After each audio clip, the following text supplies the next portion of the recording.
Good afternoon, MASC. I'm pretty excited to be here this afternoon with you to offer our very first conversation with two really important people that are going to share some tips and pointers for you concerning mental health. We've talked a lot over the last several years about how important a student and an advisor's mental health is. This is a really difficult time for all of us, but we know that we can help each other and stick together and be relentless through all of this. So that's why we felt like mental health matters. And our mental health matters starts with me, M-E. You matter. You're important to us. And that's why we're here all through the month of March through Mental Health Awareness Month, offering you some suggestions. I want to bring into the room two extremely good friends of mine who work side by side with me in the office at Summer Leadership Workshop, Nita and Christy. And as they join us, I'm going to ask them to introduce themselves and tell you a little bit about who they are and where they serve and in what capacity in their schools. So let's start first with Christy and give her an opportunity to introduce herself. Hi, Christy. Hi, Terry. Like Terry said, I'm Christy Baker. I'm a school counselor at Union High School, and that's just outside of St. Louis. We're in a rural area.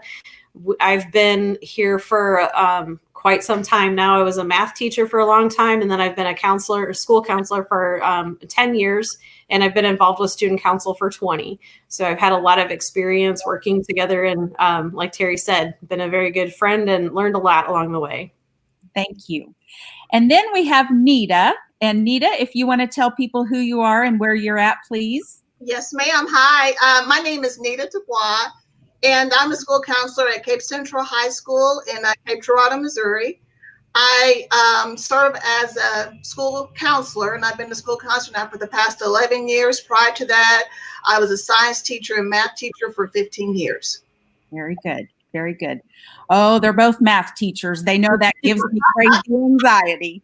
But I know that these ladies' hearts are as good as gold and as big as the ocean. And that's one reason why I wanted them to join us today. They've got a lot of experience at the high school level.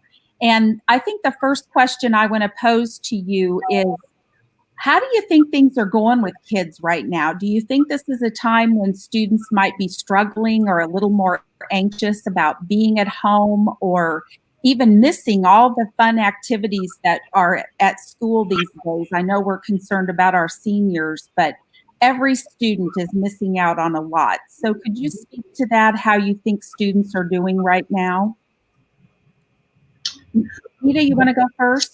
Sure. I think that a lot of students are struggling right now. They're trying to find a way to live meaningful lives with purpose, while they're continuing to hear a lot of negative things that are going on around them every single day.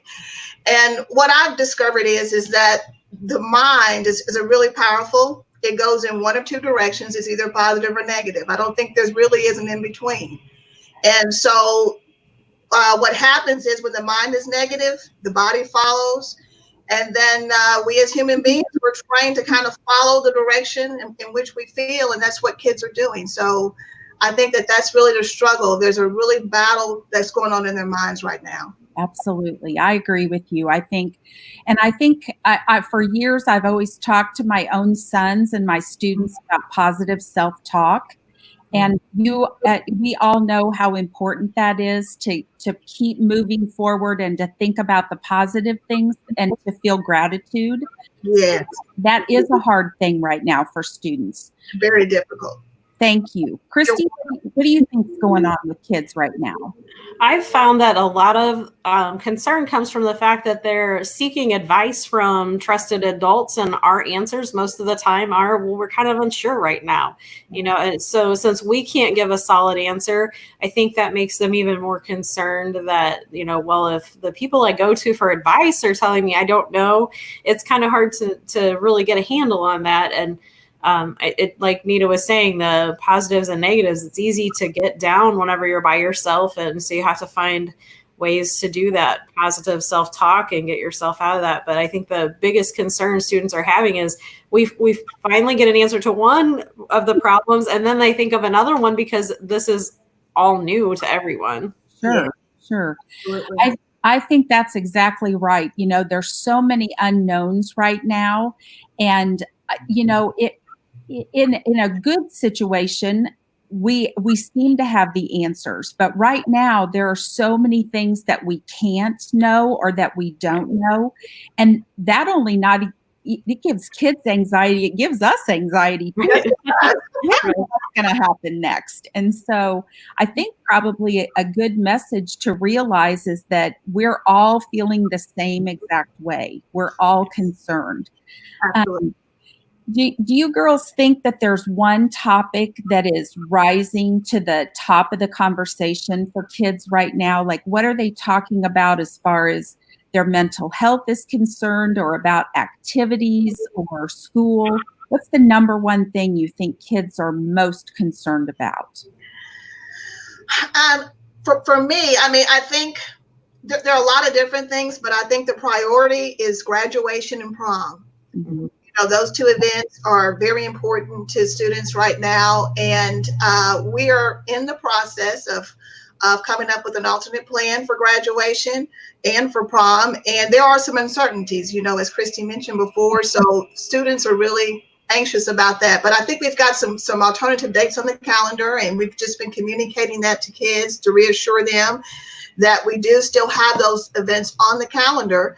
And a lot of it just has to go with how our governor, you know, leadership, right, you know, within our state, those decisions. And I try to explain that is a trickling effect, because we know we want to obey the law of the land, you know, as we're making plans also. So I think that kind of hypes them down a little bit. But those are the two hot topics: graduation, prom. Yep.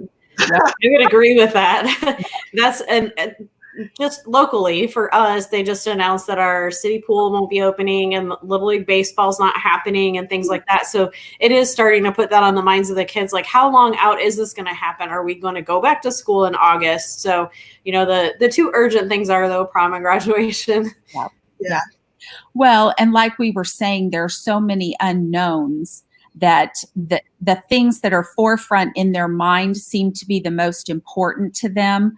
But as more decisions are made, like Christy mentioned, swimming pools and summer league and practices, you know, we're usually, by the time school's out, every team or every kid who participates in an athletic team or a school event is practicing throughout the summer.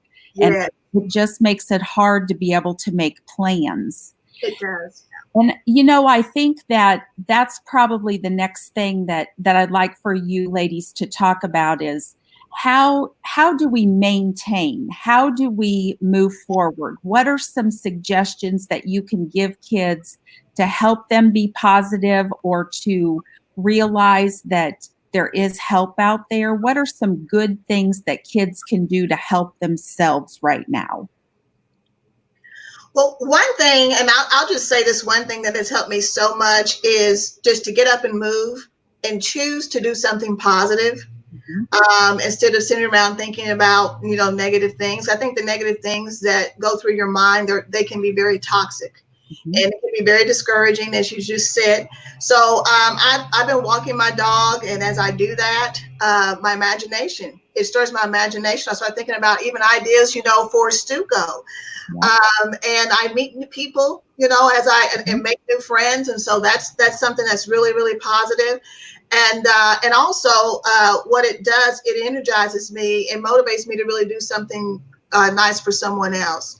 Our FCA advisor, he was working on this project for homeless people, something I never thought about, how this crisis is affecting homeless people. So right here in my living room watching television, I was filling little Ziploc bags, you know, with toiletries and sanitizer wipes and alcohol wipes and Band-Aids and chapstick. And I just thought, you know what? I said, it's so selfish for you to sit here and think about how this is impacting you when you've got people out there who need to be loved just like we need to be loved. Absolutely. It just puts things in, perspective. And I think it's just moving, even when you don't feel like doing it. That's the thing. And then eventually your feelings will catch up.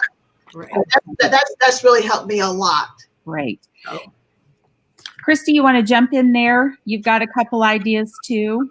Kind of what Nita's saying, get up and do something. And I've had a lot of students say, well, it's so hard to do that. So my suggestion is, and I'm really not normally great about being a planner type person and having my day all planned out. But I've found that at this time at home, that the best thing to do for me is to kind of put a schedule in my head for the next day.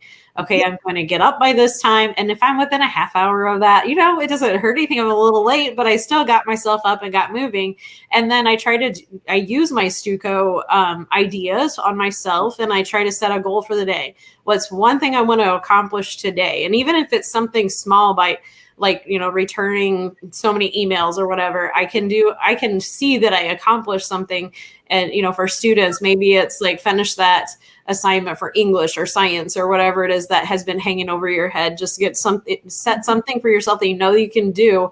And then that positive feeling of accomplishment sometimes will boost you to keep working even longer, and allow yourself breaks, take some time to do a favorite thing. And if your favorite thing is to nap, just make sure you set an alarm to get back up, Right. I mean, you just have to give yourself some grace and allow yourself a break every now and then too. Great.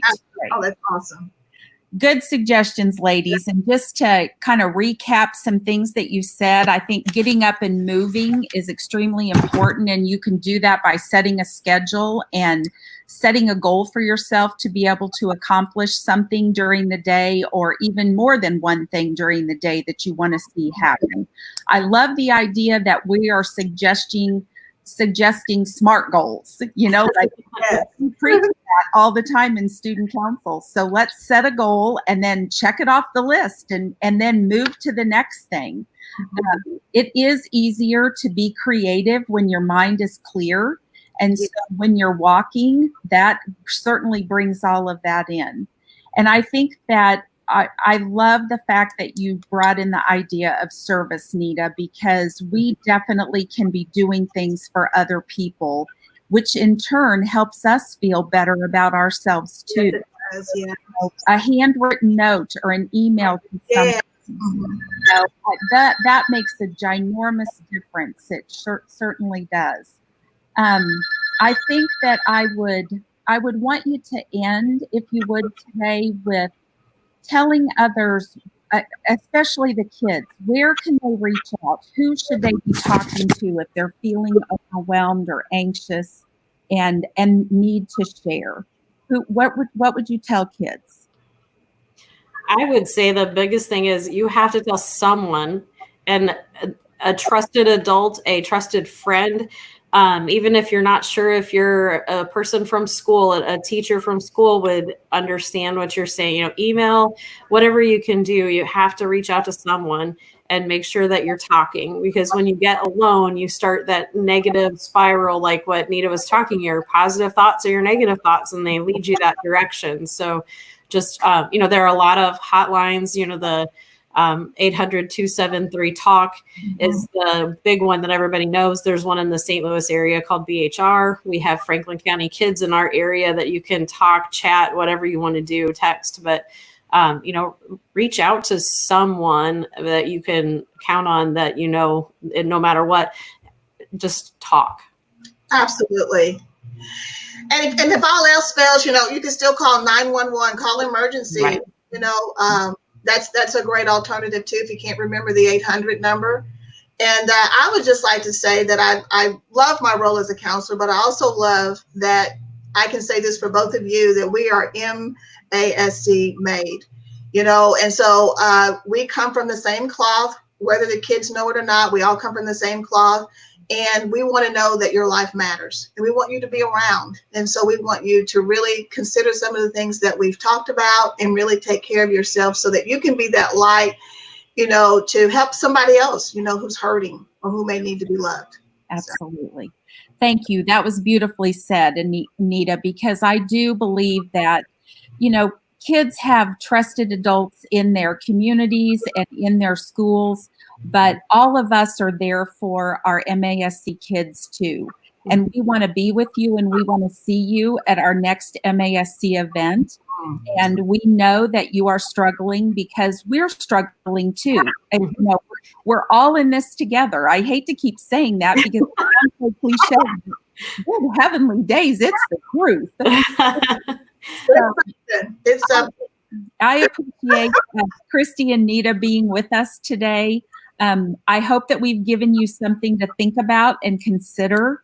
And we hope that you do know that if you do need to talk to someone, there are lots of resources out there for you. And there's 3 of us right here that would be more than willing to take a phone call anytime that you need a chance to talk to someone. Remember, MASC, mental health matters. And we know that you need us, we need you, and we all want to be relentless together. Have a great afternoon. Thanks, ladies. Thank you.